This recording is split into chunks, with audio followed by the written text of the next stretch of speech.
Welcome back to the Sports Source. This segment brought to you by Madisonville Marine. Well, you talk about selection of boats. They got Skeeter bass boats. They've got Godfrey Acapatio pontoons, Suncatcher pontoons. If you're looking for a deck boat, they've got Hurricane deck boats. If you're a sportsman or outdoor guy, they got the G3 Sportsman, appropriately enough, and G3 John boats. You're not going to find a bigger selection anywhere in all of East Tennessee, basically from Georgia to Nashville, probably further. They're located right off Highway 411 North in Madisonville. Madisonville Marine, they've been doing this since 1976. Check them out online, madmarine.com. Great people, great prices, great customer service. Madisonville Marine, there's no better place to buy a boat. All right, midway point of the show each week, we're going to take a little quick breather, and I want to look ahead to what's going on. And Josh is over at our big orange board, and he's going to be taking a look at some of the scores of games of interest yesterday, if you will. Josh, you focused on some games. As the season gets into better games, this will mean more as we get deeper into the season. But the idea is, what are some games that could impact Tennessee in the SEC standings or in the national rankings? What do you got? Yeah, it wasn't the most competitive slate for week one, but we'll start with the first two games that were SEC opponents against real opponents. Thursday, Florida played Utah, and it did not go well for the Gators. Utah won 24-11. Now, if you pull up the box score and you look at some of the numbers, Florida outgained Utah. They were able to move the ball up and down the field at different times, but penalties at very bad times cost Florida. Penalties on special teams, including two players wearing number 3 at the same time, gave the ball back to Utah. Utah goes down the field and scores, and Florida just wasn't able to catch up. Was that the environment, playing on the road against a top 20 team, or is that a bigger issue for Florida? Florida plays McNeese before Tennessee goes to Gainesville in 2 weeks. Here's South Carolina's issue. In a loss against North Carolina, UNC wins by 14 points. South Carolina allowed 9 sacks. I don't know everything about football, but I know if you can't run the ball and you can't stop the run, you're going to have problems. South Carolina had both issues last night. Spencer Rattler, when he did have time, looked good, but he didn't have much time. And as we talked about, Tennessee's defense against that offensive line right now looks like an advantage for Tennessee.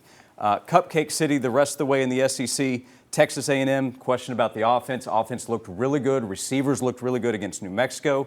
Georgia, a bit of a slow start against UT Martin. Never in doubt. Carson Beck showed his talent. And then Alabama, Jalen Milroe looked good. Ran the football, hit some deep passes.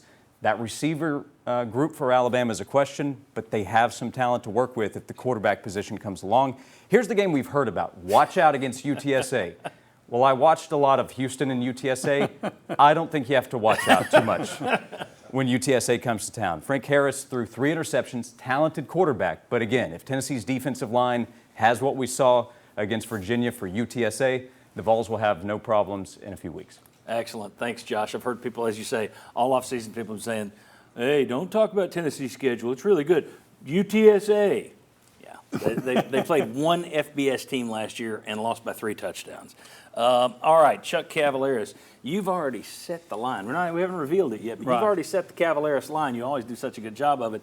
What things are you considering when you're putting that line together this week? Well, you want to see if the opponent has a chance to score at least 13 points. That's kind of the way I sized up Virginia, and I had them a little bit under that. Do they have some athletes on defense?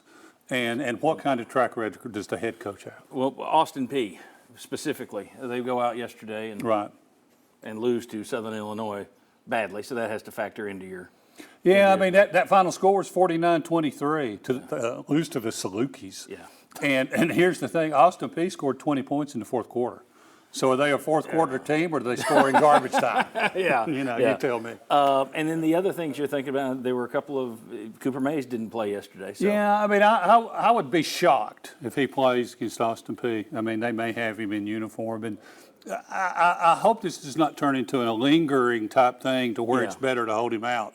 Hopefully he'll be ready for Florida. Yeah, and then finally, Squirrel White left yesterday's game. It was an odd-looking injury. I was wondering if it might be concussion-related, but we got sources here in the studio who saw him. And we have high-placed sources who said he was happy and high-fiving. Squirrel White was, so we'll take that. All right, very good. Well, you'll be back a little later with the Cavalaris line and the over-under total points that you at home can play against and beat us and win a 3-night stay in the Smokies. We'll tell you about that a little later. But first, when we come back, Let's talk about the offense. Let's see where the vote stands. 55% of you say it's great as always. 43% say it's a bit worrisome.